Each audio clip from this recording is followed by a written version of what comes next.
Cordiales saludos, amigos de la radio. Soy Rafael Calvente, moderador de este programa, Solo sé que no sé nada, programa de Frontera Radio que llega a ustedes en directo todos los lunes de 19 a 20 horas. Somos la emisora comunitaria de Jerez, una radio independiente, sin ánimo de lucro, sin publicidad y completamente autofinanciada. Nuestro compromiso va más allá de las ondas. Colaboramos activamente en obras sociales, llevando la magia de la radio a nuestra comunidad. Tú también puedes ser parte de esta magia. Con solo 5 euros al mes puedes convertirte en socio y ayudarnos a mantener vivos nuestros proyectos. Tu aportación nos permite pagar nuestras cuotas a la Sociedad General de Autores, renovar equipos esenciales y cubrir gastos operativos para que la magia de la radio nunca se apague. ¿Dónde puedes escucharnos? Si estás en Jerez, en el 96.4 de la FM y a través de internet en fronteraradio.com desde donde quieras que estés, incluso en Jerez también. También puedes seguirnos en nuestras redes sociales, Frontera Radio Jerez, donde encontrarás los mejores podcasts y toda la información sobre nuestras actividades. ¿Quieres conocernos en persona? Estamos en el corazón del barrio de la Asunción, en el edificio de Frontera Radio, ubicado en el Paseo de las Delicias número 37, en Jerez de la Frontera. Y ahora es el momento de empezar. Esto es Solo sé que no sé nada. Empezamos.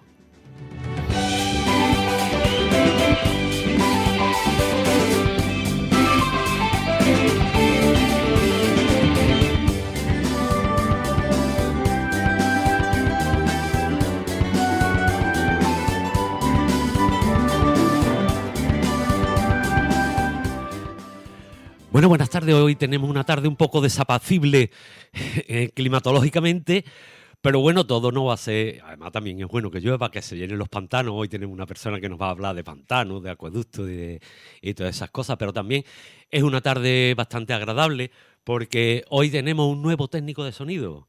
Hoy a través de un acuerdo de colaboración con el Instituto de Enseñanza Secundaria de La Granja, tenemos aquí con nosotros hoy un chico que está colaborando y está aprendiendo cosas de técnica de sonido y de muchas cosas. Se llama Francisco Javier García Ros. Bienvenido a la radio, Francisco Javier. Esperamos que todo te salga bien y ya tenemos quien echarle la culpa si algo no sale demasiado bien. Vamos, seguramente que vamos a aprender mucho de él y nosotros intentaremos también enseñarle lo que buenamente podamos desde la humildad de esta emisora. Hoy tenemos una persona que es geógrafo y es un apasionado por la sostenibilidad, es licenciado en Geografía por la Universidad de Sevilla, se formó bajo la guía de don Leandro del Moral, destacado catedrático de Geografía Humana y experto en gestión hídrica. Durante más de 20 años ha estado trabajando como consultor ambiental y ha profundizado en el estudio del agua y su gestión, aunque rehúye del título de experto. Además es un profundo conocedor de la historia y la ingeniería del impresionante acueducto romano del siglo I que conectaba el manantial de Tempul con la antigua ciudad de Gades, en Cádiz. Es Antonio Figueroa. Buenas tardes, Antonio, y bienvenido a la radio. Hola, buenas tardes. Muchas gracias por invitarme y tener la oportunidad de hablar de eso que me apasiona, el agua, ¿no? El agua y el patrimonio, el territorio, la historia, todo un poco todo uno. ¿Cómo fue? Eso lo llevo pensando de cómo te dio a ti por estudiar geografía, cuando es unos estudios que aparentemente no tienen mucha salida profesional, ¿no? Bueno, Sí, esa es una historia. Cuando dice Esa es una veces, historia. bueno, sería interesante que lo contara un poco, ¿no? Sí, claro que Yo sí. tengo un amigo, un hijo de un amigo mío que estudió geografía y digo, chiquillo, ¿tú has visto en algún sitio que digan hay un geógrafo de guardia en la sala? Bueno, ¿cómo fue eso, Antonio? Pues mira, es muy curioso porque yo realmente... Yo quería estudiar periodismo, ¿no? Pero también quería estudiar cosas relacionadas con el medio ambiente, ¿no? Me gustaba mucho la biología y de hecho la decisión final fue estudiar biología. Pero en aquella época, hace ya bastantes años, veintitantos años, cuando aprobé selectividad había que rellenar los famosos códigos para prescribirte, ¿no? En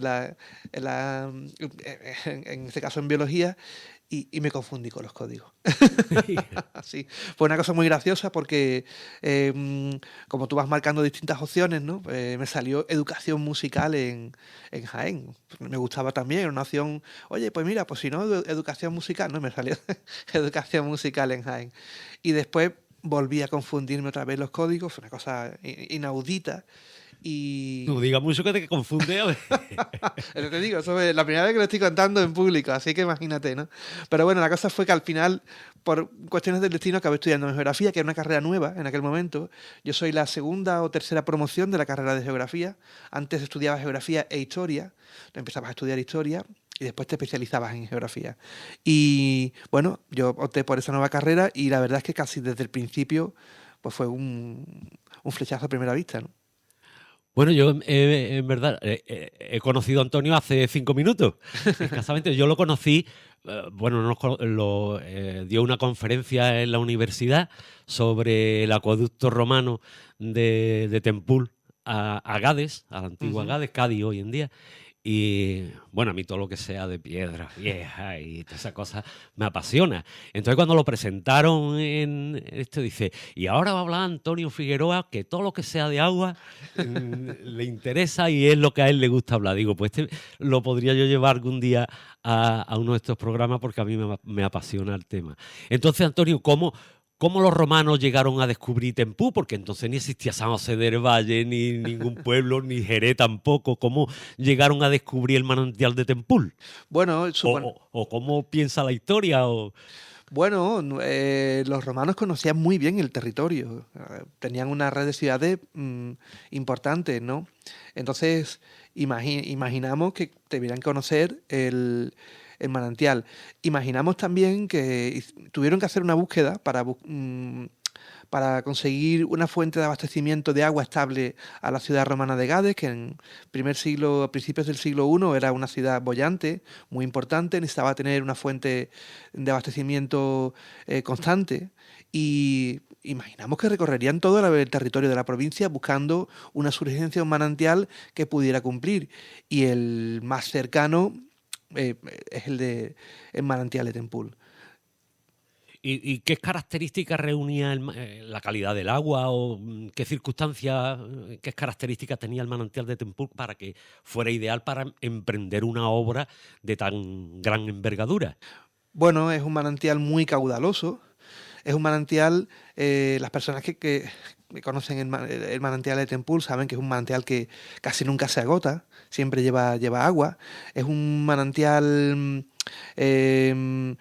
bueno, como digo yo, es un acuífero de tipo kárstico, es decir, son estos acuíferos que están en la Sierra de Grazalema, que se forman cuando el agua penetra por la roca fracturada, esa roca gris calcárea, el agua va penetrando poco a poco por esa gran masa de roca y forman unas bolsas de agua subterránea, ¿no? En el caso del acuífero del manantial de Tempul tiene además una particularidad y es que tiene lo que se conoce como un periodo de agotamiento muy lento. ¿Esto qué significa? Que la lluvia que cae en un momento determinado pues tarda prácticamente 1 año y medio en salir del manantial, ¿no?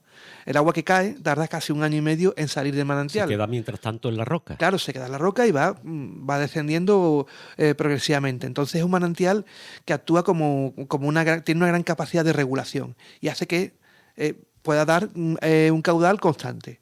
Y eso lo vieron los romanos y dijeron, bueno, pues de aquí vamos a tirar, ¿no? ¿Y qué te sorprende más sobre la ingeniería empleada en el acueducto de Gades? Bueno, me sorprende la diversidad de soluciones técnicas que emplearon, porque es un acueducto complejo. Es un acueducto que tiene que salvar pues, un desnivel importante, de los 122 metros que está el manantial de Tempul hasta 122 prácticamente. sobre el nivel del mar. Sí, hasta prácticamente la cota cero en la ciudad de Cádiz, ¿no? Manteniendo el agua, digamos, con presión constante, ¿no? Teniendo que salvar pues diferentes obstáculos geográficos. Podemos hablar de valles, podemos hablar de ríos, las propias marismas de la bahía de Cádiz, ¿no? Imaginaros lo que tuvo que ser meter una conducción en un momento en el que Cádiz era una isla. Entonces, emplearon una serie de soluciones técnicas muy complejas para poder llevar el agua hasta la ciudad. ¿Como cuántos romanos podían estar trabajando en eso? No lo sabemos, no lo sabemos, pero una obra muy, muy, muy compleja, muy compleja. Estamos hablando de 83 kilómetros de acueducto. Es el más largo de la España conocida. Es decir, que es una obra muy importante. Sí, y aquella gente, porque a mí las humanidades, los que estaban trabajando, porque sí conocemos los que hicieron ya el embalse de los Hurones y eso sabemos un poco más, pero aquella gente estarían toda su vida ahí, ¿no? Bueno, o muchísimo tiempo. No había ni furbo ni esas cosas. Pues no sé realmente el tiempo en el que se pudo tardar en construir el acueducto, pero no fueron muchos años. Es decir, no tenemos datos para decir los años exactos que duró la construcción de la obra, pero sí sabemos que estuvo funcionando a principios de siglo. Entonces, bueno, tuvo que ser un periodo relativamente corto, digo relativamente corto. Los romanos tenían una capacidad técnica alucinante y una capacidad de trabajo también alucinante. Entonces, bueno, cuando se ponían con algo, no había quien los parara. ¿Qué técnicas del acueducto? Porque eso sí tenemos constancia, ¿no? Sí, Que emplearían seguramente técnicas en toda obra nueva que se inicia, y técnicas innovadoras. ¿Qué técnicas son más sorprendentes en la construcción? Porque ya habrían los romanos hecho más acueductos en otros sitios. Sí, evidentemente. Bueno, aquí se emplean como decía, una diversidad, digamos, de soluciones técnicas, que cada solución un poco pues salvaba un obstáculo o resolvía un problema. Saliendo prácticamente bueno, el acueducto romano sale del manantial de Tempul. Ahí el agua se recoge o se embalsa en un pequeño azud. Un azud es una especie de barrera, una pequeña presa que se hace para represar el agua, ¿no? Pero es de pequeña altura. Después de ahí ya entraba digamos, en el acueducto, viene en galería, se construía una galería subterránea. Y después, muy cerca, ya pasaba una de las primeras soluciones, digamos, técnicas que a mí me llaman mucho la atención, que son las minas. Cuando llega un obstáculo muy importante, tienes que salvar una montaña o un relieve importante, lo que hacían era excavar la montaña. Se hacía una mina subterránea. Y es muy curioso porque además las minas se hacían, se empezaban a excavar por una punta y por la otra, y al final acaban encontrándose. Ese, como el chiste decía, nos encontramos dos túneles, no por el precio de uno. Efectivamente, pero se encontraban. Sí, se encontraban, sí, claro que sí. Pues tenemos ahí un trazado de minas muy importante. De ese trazado de minas que está,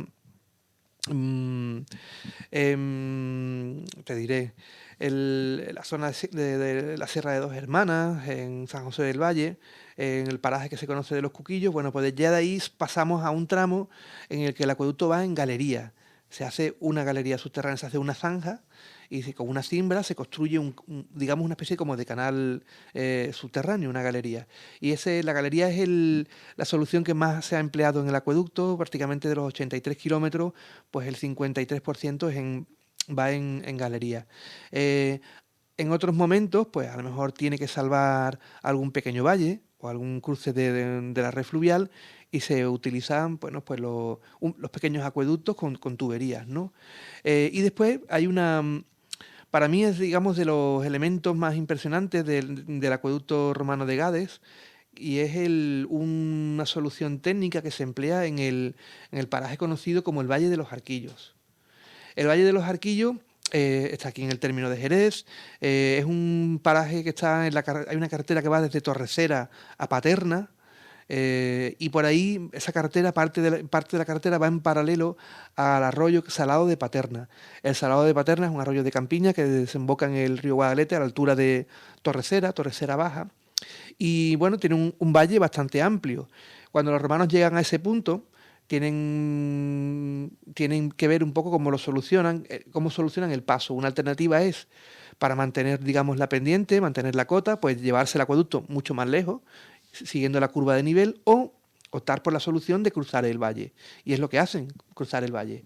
Y aquí emplea la técnica, digamos, del sifón invertido para mantener la presión. Bueno, pues que construyen 2 torres que actúan como grandes depósitos de regulación y meten el agua a presión en tubería. El sifón baja al agua y luego sube. Y luego sube. Por su propio peso. Por su propio peso. Es como el sifón de un lavabo. Efectivamente.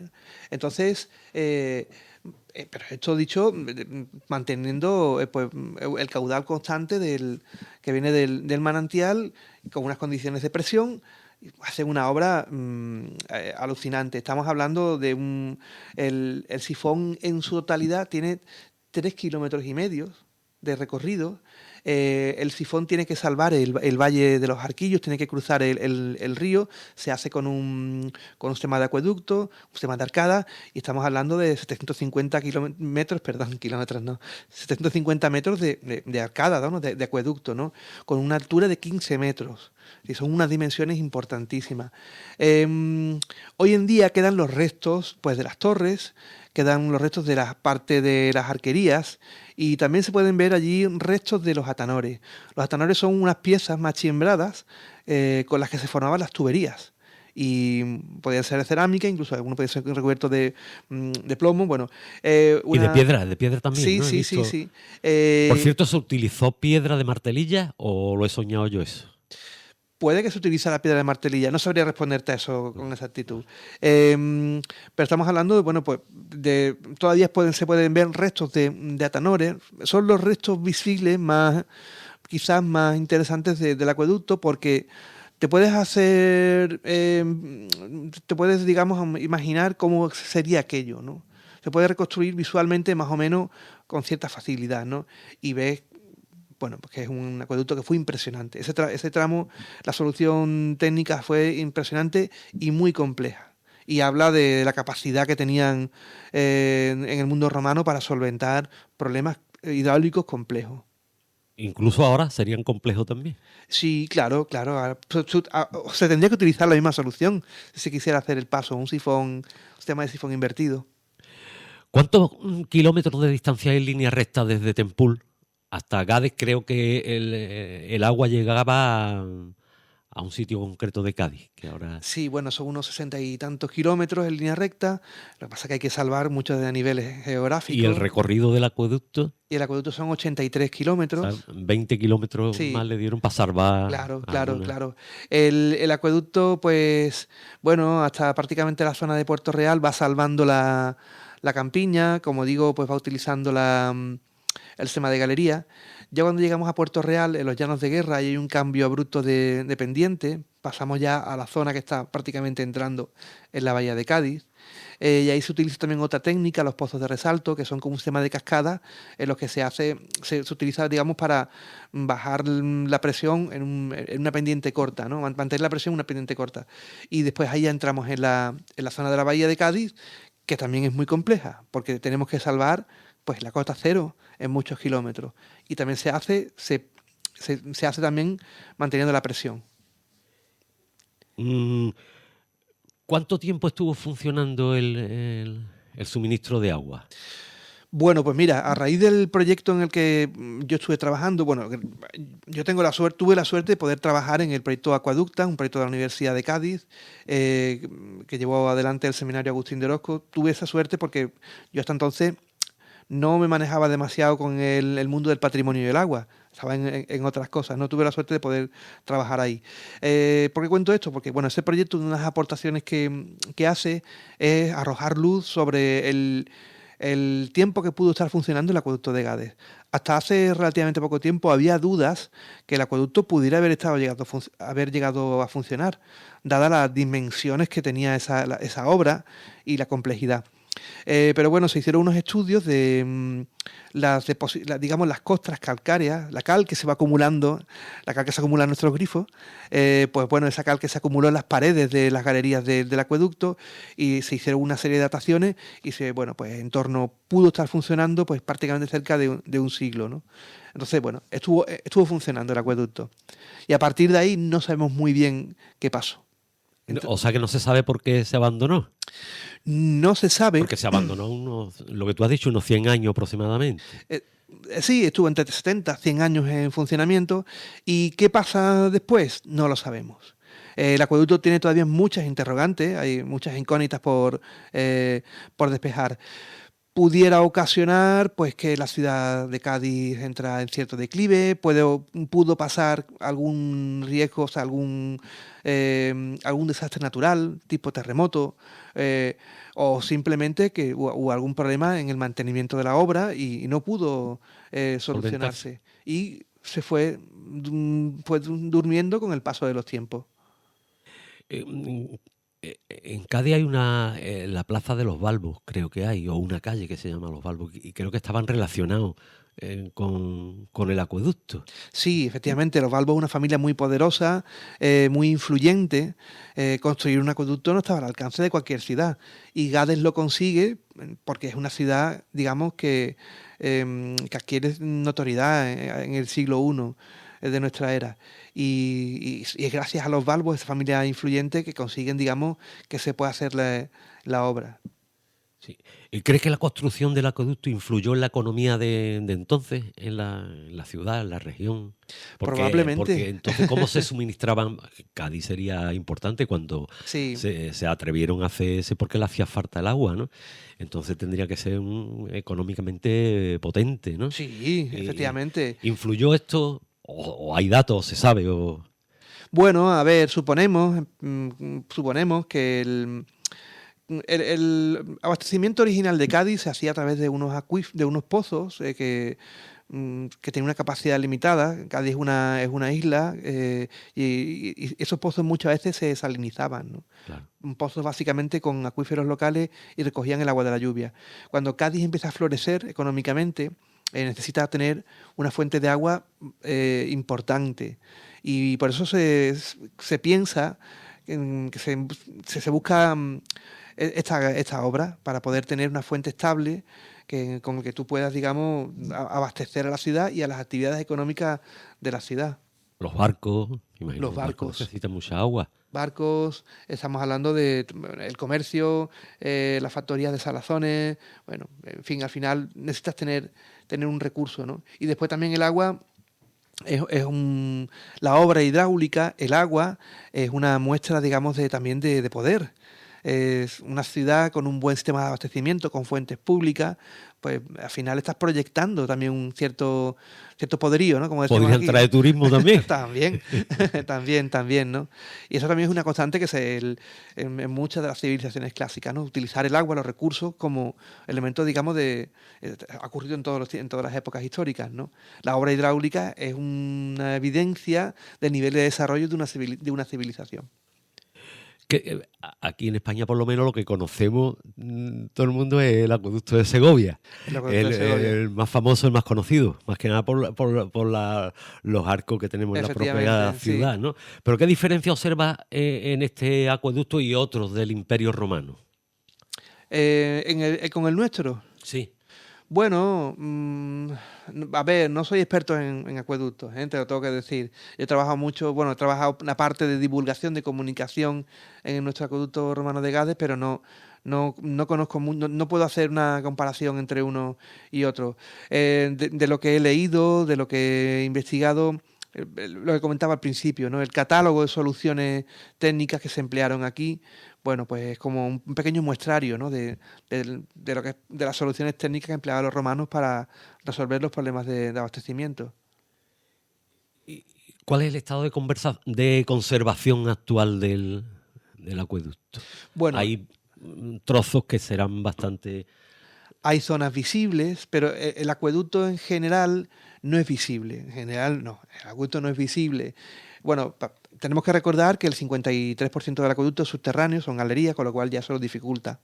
Y después las partes que pudieran estar visibles, pues el paso del tiempo ha hecho que se fueran deteriorando y ahora mismo prácticamente tenemos restos, tenemos evidencia, pero necesitamos apoyarnos en comunicación, en divulgación, en paneles, en cartelería que te expliquen qué es lo que estás viendo para las personas que no lo conozcan. Si tú vas, por ejemplo, al Valle de los Arquillos, ves una serie de restos, ves unas torres, pero si no te explican de alguna forma que eso era parte de un sistema complejo del acueducto romano de Gades, pues tú no lo averiguas a la primera, ¿no? En Chiclana hay el resto de una torre, que también se llama la Torre de los Arquillos, que igual si a ti no te explican en qué consistía esa torre, de qué formaba parte, pues no lo averiguas, ¿no? Entonces, bueno, no es un acueducto muy visible no es visible, pero eso no significa que no sea notorio e importante. ¿Qué valor educativo crees que tiene este acueducto educativamente para las nuevas generaciones? Que sepamos. Bueno, nosotros podemos ser nuevas generaciones si nos comparamos con el siglo I, segundo Desde en el luego. que se hizo, ¿no? Bueno, yo creo que tiene un grandísimo valor educativo, primero porque nos habla de un bien patrimonial de altísimo valor, es decir, más complejo, más importante de la Hispania, ¿no? Nos habla de una forma, digamos, de ordenación y control del territorio, nos habla de una ciudad romana, la ciudad de Gades, ciudad muy importante, nos sirve para explicar cómo era el mundo romano en la provincia de Cádiz, pues prácticamente hace 2 milenios, ¿no? Entonces, bueno, es un elemento además que forma parte de la seña de identidad de nuestro territorio, ¿no? De la comarca, ¿no? De la zona rural, ¿no? Y es muy desconocido. Cuando hablas con la gente y les hablas del acueducto, sigue siendo muy desconocido. Y sobre la gestión del patrimonio arqueológico, lo digo ahora por lo de esta gente de donde estuvimos en la Sí, universidad, ¿no? En general, ¿no? ¿Cómo ves tú la gestión del patrimonio arqueológico? wow. Muy Compleja pregunta. Eh, compleja. y lo de Astarregia, que se vendió. ¿Tú qué crees que habrá en Astarregia, verdaderamente? Bueno, No, todo me apunta. paso de una No, cosa a no, otra, no. pero vamos a Bueno, estar a lo mejor íntimamente relacionados estas sí, cosas, ¿no? parece que es un yacimiento de una importancia única y, y bueno, es una propiedad privada.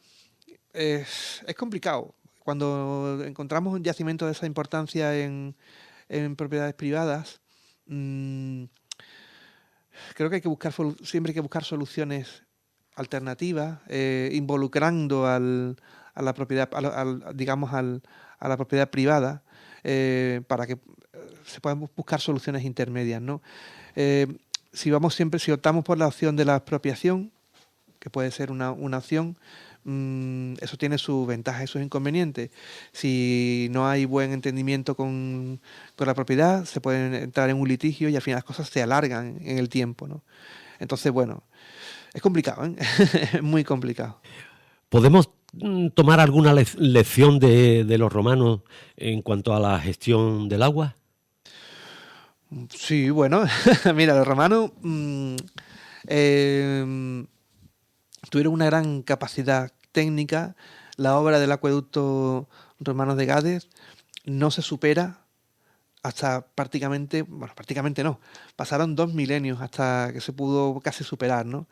Es decir, la siguiente obra en dimensiones que pudiera superar al acueducto de Gades es la construcción del embalse de los Hurones y la traída de agua, pues prácticamente a toda la zona gaditana, ¿no? O sea que 2000 años después recurrimos prácticamente al mismo sitio. Pues prácticamente, sí, sí, porque al final el agua del manantial de Tempul acaba en los Hurones, en el embalse de los Hurones. Parte de los embalses de los Hurones proceden, una fracción del agua de los Hurones viene de Tempul. Por tanto, los romanos no estaban muy equivocados. No, no. ¿Tú crees que podríamos replicar algunas de las técnicas romanas en la actualidad con las maquinarias? Hay algunas cosas que se podrán replicar, que las hemos aprendido y que las vamos a seguir haciendo, ¿no? Sí, bueno, ahí entramos en el proceloso mundo de la ingeniería, del que yo soy absolutamente profano, pero bueno, las técnicas que se utilizaban los romanos se siguen empleando. De hecho, resulta muy curioso, por ejemplo, cuando hablamos de los pozos de resalto, Nosotros tenemos un canal, bueno, la red de canales de la zona regable del Guadalete, los canales que se hicieron pues prácticamente a mitad del siglo pasado. Hay un tramo que está aguas abajo, bueno, aguas abajo no, abajo de la laguna de Medina, que hay una serie de canales, pues es muy curioso porque ahí se han utilizado los pozos de resalto, ¿no? Estamos hablando de una solución romana aplicada pues en el siglo XX. Ujú. ¿Y qué opinas tú de la dependencia histórica en la región de los recursos limitados del agua? Bueno, recursos limitados relativos. Tenemos mucha agua, ¿eh? Tenemos mucha agua, tenemos una gran capacidad de almacenar agua en la provincia de Cádiz, en la cuenca del Guadalete. Eh, Tenemos un embalse de Guadalcacín, que es el tercer embalse en volumen de Andalucía. Y en general en la provincia, cuando los embalses están en su media, nos aportan agua suficiente. Lo que pasa es que tenemos que saber usarla bien. Tenemos agua suficiente. Afortunadamente hemos hecho una gran red de embalse, una gran red de, digamos, de distribución de ese agua y, bueno, tenemos muchos recursos, ¿no? La cuestión es aprovecharlos bien. Y bueno, menos mal que por lo menos es optimista. Sí, bueno, No, claro. sí. Bueno, ¿y tu perspectiva sobre el impacto del cambio climático para la disponibilidad del agua? ¿Cómo ves tú esto que Andalucía va a ser prácticamente el Sáhara? Bueno, a ver, ¿Cómo crees tú que va a afectar eso? eh, l- esto es algo que ya está post populis y hace unos años todavía estaba digamos, en el ámbito de las personas con expertos, por decirlo de alguna forma, pero ya sabemos que el cambio climático va a reducir la cantidad de agua que vamos a tener en la zona en la que estamos nosotros, en el mundo mediterráneo. ¿Por qué? Porque va a llover menos, va a llover con más intensidad, va a ser, al subir las temperaturas también sube la evaporación del suelo, la evaporación de las plantas, ese agua disponible, ¿no? Se va a reducir la recarga de los acuíferos. En definitiva, sabemos que vamos a tener menos agua en un futuro. ¿Cuánto? Pues bueno, ahí todavía no somos capaces de afinar el porcentaje. Pero ya sí se observa una reducción de la precipitación, 7-8%, ¿no? Y es un valor importante. Entonces sabemos que de aquí a mitad de siglo vamos a tener menos agua. La evaporación también cuenta, ¿no? Sí, claro, claro, la evaporación cuenta, es importante el factor de la evaporación, muy importante. En la provincia de Cádiz, ¿con qué desafío específico nos encontramos en cuanto al agua potable en los próximos años? ¿Se están haciendo algunas, aparte de los estudios, hay previsión de que se haga algo? Bueno, para ¿Nos mí pasa igual que en Valencia? el desafío, yo creo que hay, no sé, te diría como dos grandes desafíos. Eh, Uno de los desafíos es recuperar nuestros ríos y recuperar nuestros acuíferos. El modelo de desarrollo que hemos puesto en marcha en los últimos 50, 60, 70 años se ha basado en el petróleo y en el agua. La gente tiene claro que somos una sociedad que dependemos del petróleo, pero yo creo que no tenemos tan claro que dependemos del agua. Necesitamos el agua para todo, no solo para comer, no solo para beber, para el aseo, para cocinar. Necesitamos el agua para producir alimentos, para producir ropa, para producir cualquier tipo de bien. Eh, y eso ha tenido un precio. Hemos regulado la red fluvial, hemos construido los embalses, hemos vertido nuestras aguas residuales a los ríos, utilizamos muchos productos químicos en el campo y al final tenemos unos ríos pues prácticamente, bueno, muy degradados. Y uno de los grandes retos es recuperar los ríos y recuperar los arroyos. Perdón, los acuíferos. El otro gran reto, mejorar el uso del agua, controlar el uso del agua que se hace. Todavía hay sitios en la provincia de Cádiz, municipios en los que se pierde mucha agua en las redes, tienen importantes porcentajes de pérdidas en redes, las redes no son eficientes, tenemos problemas a la hora de controlar ese agua que se hace, quién la gasta, cómo la gasta, sobre todo cuando hablamos del ámbito del regadío, que es el que más consume. Por lo tanto, tenemos que aprender a controlar ese agua que tenemos, saber cómo la estamos gastando y para cuando lleguen momentos como la sequía, saber cómo la podemos racionalizar. a la hora de la racionalización. Eso. Sí. ¿Qué papel juega la educación ambiental en la gestión del agua? Bueno, es un papel fundamental relacionado con la concienciación, con el conocimiento, con el saber, ¿no? El saber el impacto que tiene nuestro modo de vida en el uso del agua, los hábitos cotidianos que tenemos con el uso del agua, saber la importancia de conservar los recursos hídricos y conservar los ríos, los beneficios que nos aportan a la sociedad, es fundamental. Sin conocimiento, pues mal vamos. ¿Y qué relación encuentra entre el modelo productivo actual y el gasto en esa producción, sobre todo en la agricultura? La relación es directa. Como te decía, nuestra sociedad depende del agua, al igual que dependemos de la energía que nos suministra el petróleo o los productos derivados del petróleo. Sin el agua no podemos desarrollar la vida que conocemos hoy en día. Sin el agua que nos llega abriendo el grifo, pues no podemos ni beber, ni cocinar, ni lavar la ropa, ni producir. Algunas veces, cuando en alguna ocasión he dado alguna charla en algún centro educativo, le hago una pregunta a los chicos, a las chicas, y les digo, ¿cuánta agua lleváis encima? Y se quedan mirando y a lo mejor alguien pues tiene una botella y dice, pues yo tengo aquí una botellita, mira, tengo medio litro. Y digo, no, mucho más. Y se quedan un poco desconcertados. Entonces les digo, mira, yo creo que tú pues, puedes llevar de media unos 10.000 litros de agua encima. Y claro, se queda un poco, ¿este hombre qué está diciendo? Y yo se les hablo de la huella hídrica. Y resulta que para producir la ropa que usamos, hay que emplear una gran cantidad de agua. Y algunos estudios han calculado la huella, cuánta agua se utiliza para producir la ropa, y de media, pues un adolescente puede llevar entre 12 y 15.000 litros de agua encima. Ese es un dato muy significativo para explicar el impacto de nuestro modelo de consumo sobre los recursos hídricos. Y de ahí podríamos hablar de la producción, por ejemplo, de carne, que necesitamos también para engordar a los animales pienso o pastos y demás, y eso es a través de un consumo muy alto en agua. ¿Qué opina de la capacidad que puede tener la provincia de Cádiz para adaptarse a una hipotética emergencia hídrica? Bueno, tiene buena capacidad. Tiene buena capacidad porque disponemos de buenos recursos.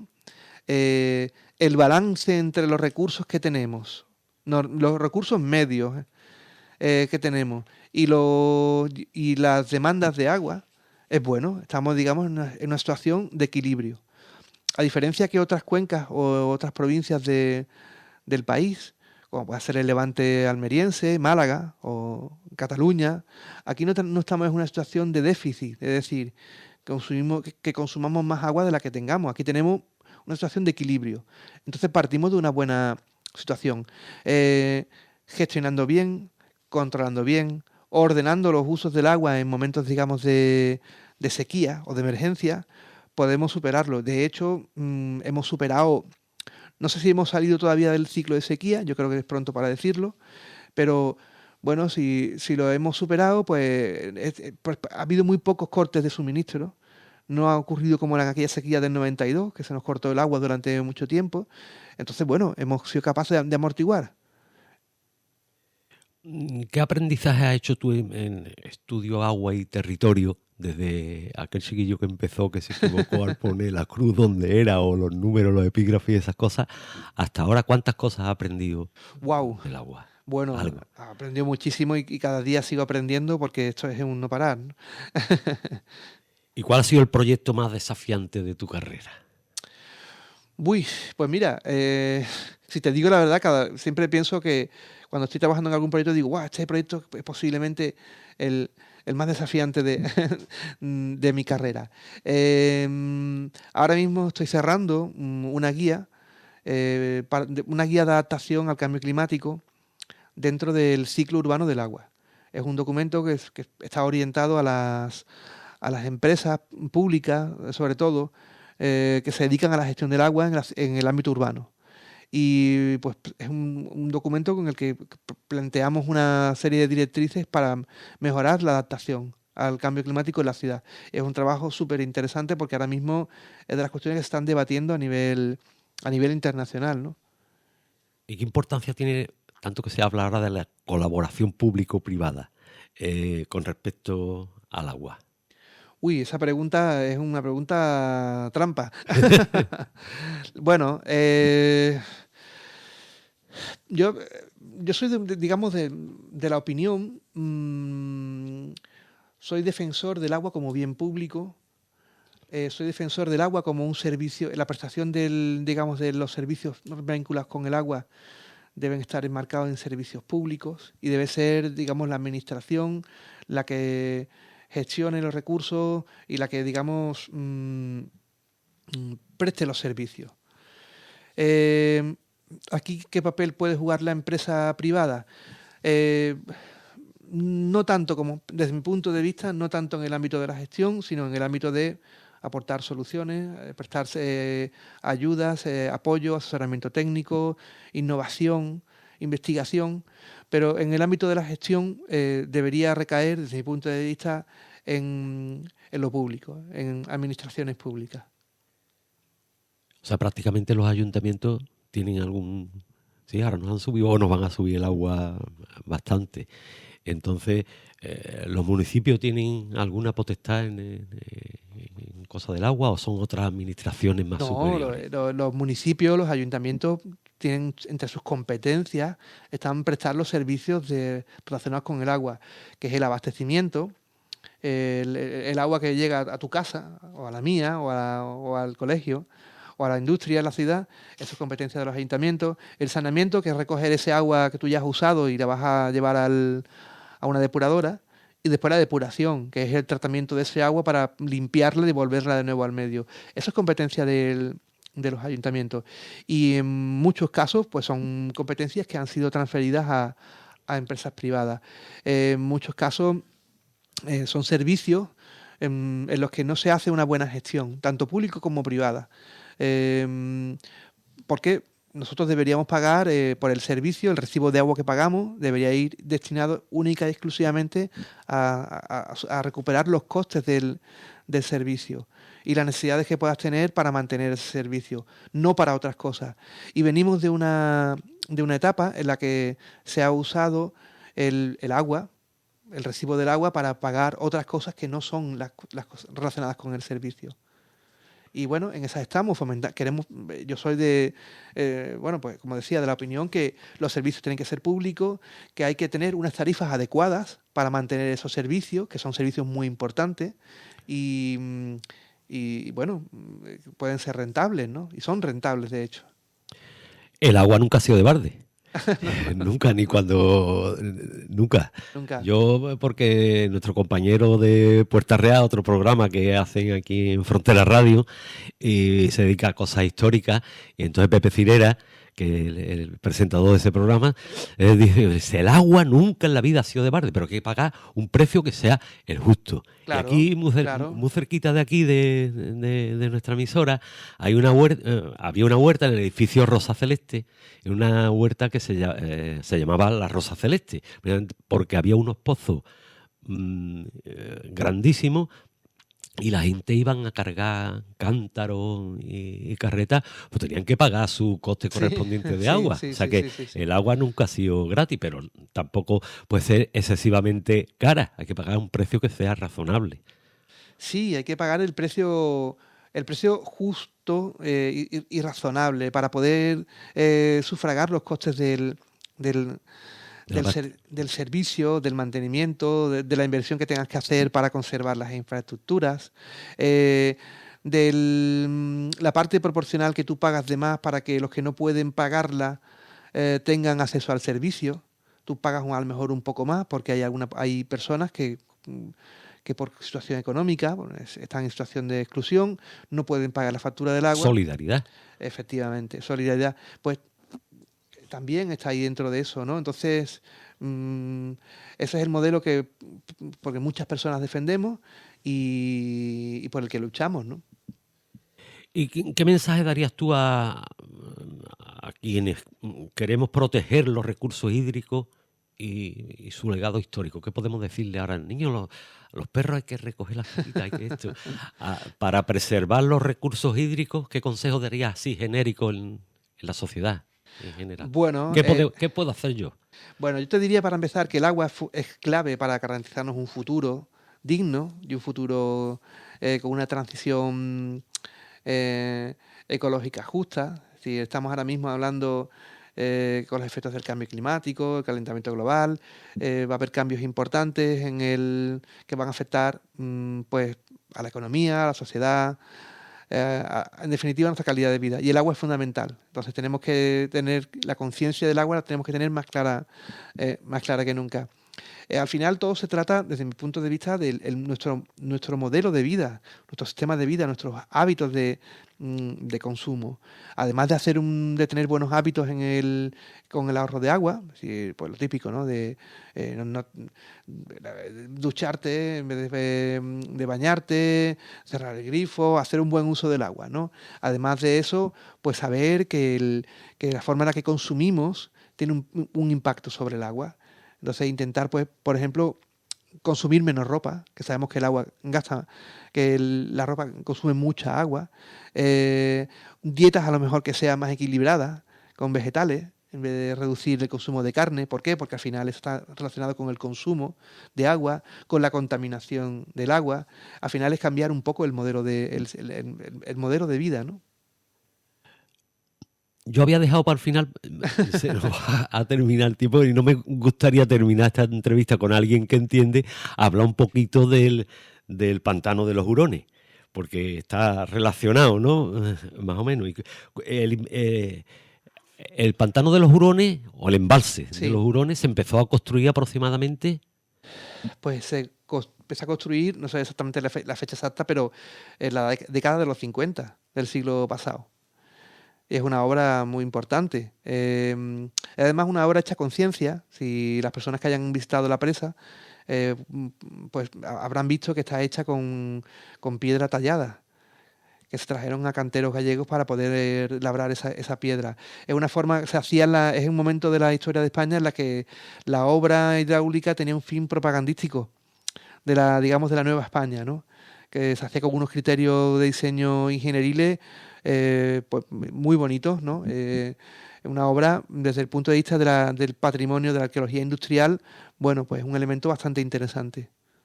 Y esa obra, una obra muy, muy, muy importante, allí trabajó muchísima gente, pero creó también un impacto ambiental, porque aquello ¿cuál fue ese impacto en la vegetación, en todo aquello que tuvieron que arrancar? En fin.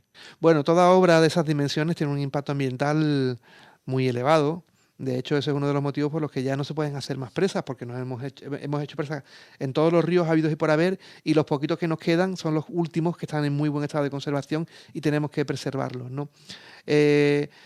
Bueno, esa es una obra ya que tiene ya 60, 70 años o más, y el impacto que causó en su momento, pues, no te voy a decir que está atenuado, pero sí ahora ha generado, pues, una lámina de agua, una masa de agua que ha generado un paisaje también muy interesante, ¿no? La cola del embalse de los Hurones, ya prácticamente ya en Ubrique, es un paraje que también es hermoso, ¿no? Al final también se ha convertido en un humedal. Entonces, bueno, impactante, sí, pero los beneficios en este caso compensan, creo yo.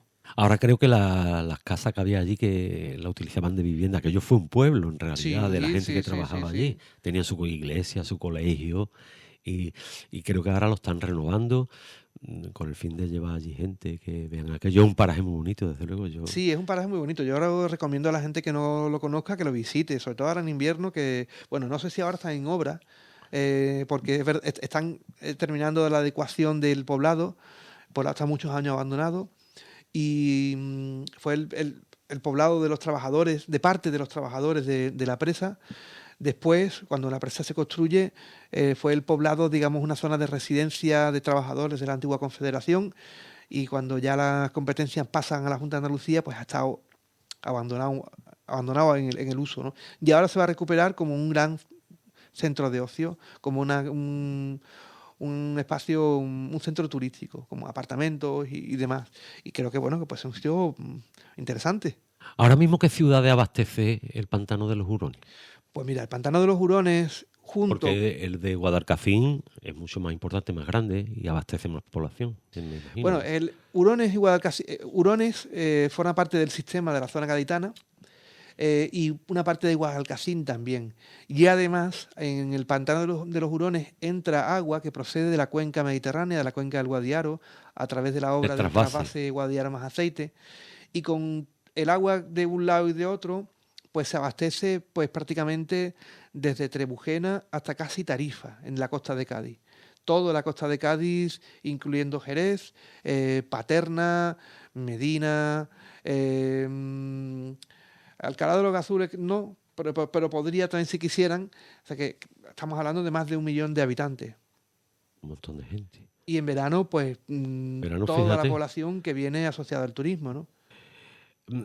Uno de los ingenieros, creo, de la presa de los Hurones fue Ángel Mayo. Ángel Mayo, no estoy Creo, seguro. tuvo hasta una calle en Jerez, que creo que la calle Caballero se llamó en su momento Ángel Mayo. Yo no sé por qué al final la quitaron o no sé qué. P- Pero bueno, cuando llegó el agua por primera vez a Jerez, que creo que llegó a la Plaza de la Arena, Sí, ¿tú cómo te imaginas que fue la gente que vieron salir el agua de allí? pues Eh, imagínate, que tú piensas que en aquella época, que estamos hablando de mediados del siglo XIX, no había agua corriente en las casas.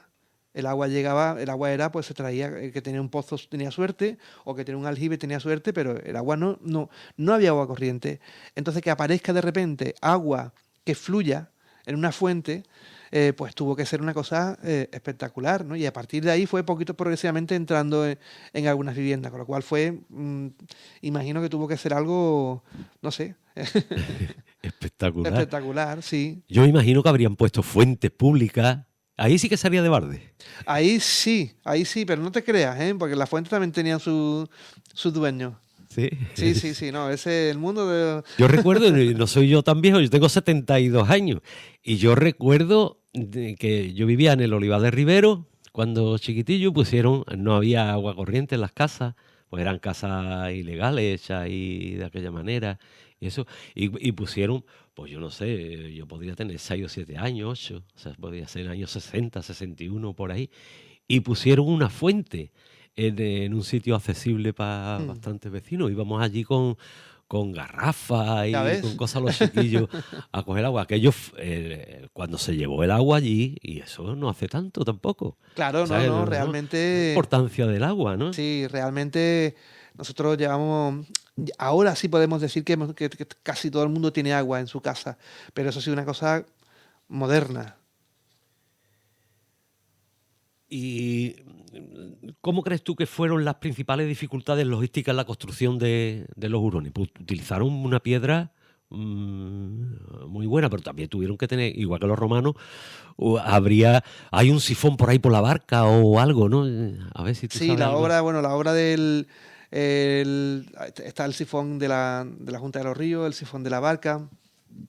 Fue una obra también muy compleja. Em, bueno, yo creo que una de las dificultades era que se estaba haciendo en un sitio aislado. No había ninguna población cerca. De hecho, tuvieron que construir el poblado por eso mismo, ¿no? Porque no tenían Lo más cerca que habría sería San José del Valle, San que no José del sé, Valle, sería muy chico entonces. claro, que era prácticamente una aldea, ¿no? Hace 70 años, ¿no? Era muy pequeño, ¿no? Algar, también eran pueblos de pequeña entidad, Ubrique, ¿no? Estaban en un espacio complejo, ¿no? ¿Qué significó el embalse de los Hurones para el desarrollo económico de la provincia? Sin esto seguramente no tendríamos el turismo que tenemos ahora mismo. Posiblemente, claro, el vaso de los hurones lo que viene es a solventar un problema de escasez de agua recurrente que iba lastrando el desarrollo, ¿no? La relación del embalse de los hurones también está vinculada con la propia base de Rota.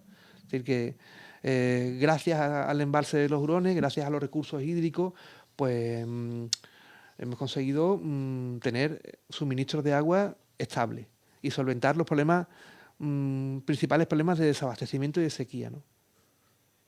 En el 1800 y pico también hubo alguna intención o algo. Yo he leído algo, yo no sé si tú sabes. A lo mejor, hombre, yo le quiero decir a mis oyentes que Antonio es experto en geografía, pero no en historia.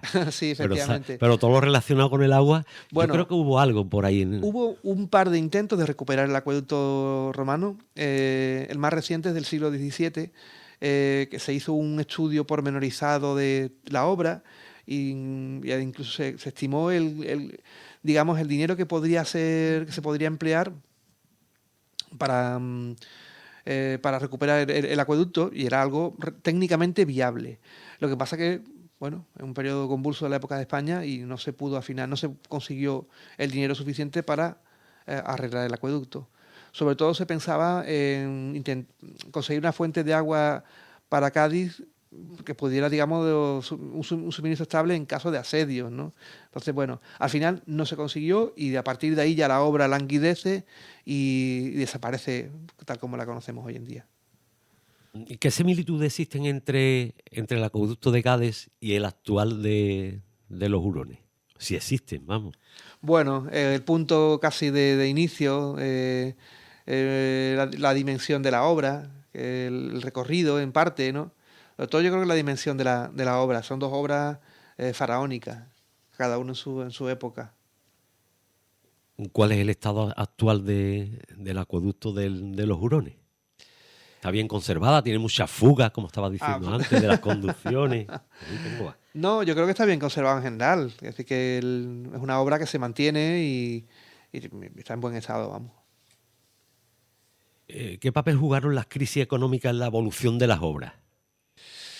Porque cuando la reciente, la de ahora del siglo XX, también hubo problemas económicos. Bueno, yo creo que la obra hidráulica de la posguerra es una, digamos, de los elementos que caracterizan a la política territorial y económica de este país. Hay una inversión muy fuerte del Estado porque hay unas necesidades importantes, no solo en construcción de presas, sino también en desarrollo, por ejemplo, de zonas regables, asegurar el abastecimiento a las poblaciones, ¿no? Entonces hay un periodo en que hubo una inversión muy grande y a partir de ahí, pues bueno, ha ido reduciéndose porque tenemos cubiertas prácticamente todas las necesidades. ¿Qué impacto tuvieron las obras en la creación de empleo en la región? Porque a trabajo había poco y estábamos hablando de los años 40, 50, 60. Pues no sabría decirte la verdad.